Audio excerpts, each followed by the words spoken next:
For example, Zhou wrote about the appearance of the king's procession in the year 1296.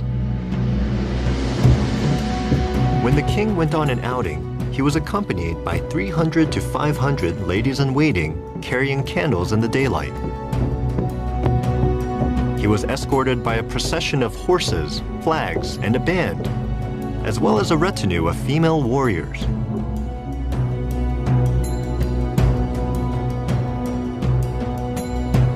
The king, his queen, and his concubines rode palanquins, coaches, horses, and elephants, and they were sheltered from the sun by 100 parasols decorated with gold.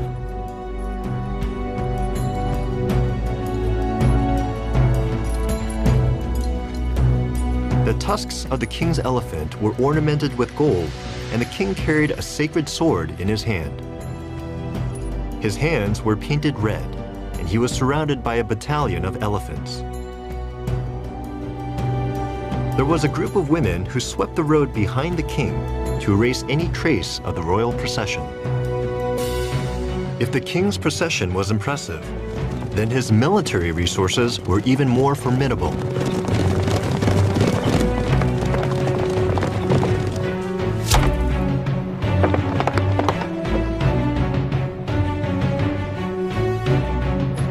The army included a division of 20,000 elephants, plus infantry, cavalry, and a division of archers who could shower the enemy with arrows.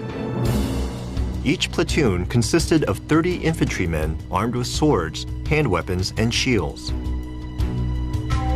Every platoon also had 5 horses and 1 well-trained elephant.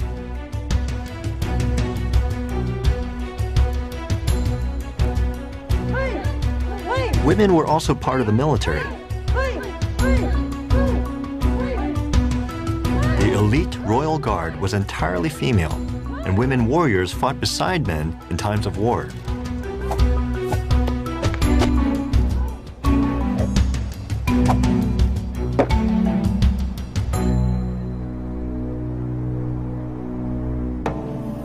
At the start of the 13th century, Angkor Thom and its surrounding area was the greatest city of its time.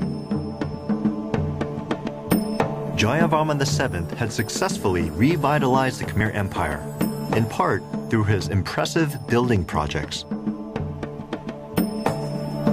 Besides his temples, he expanded the system of highways connecting his capital city to many other provinces.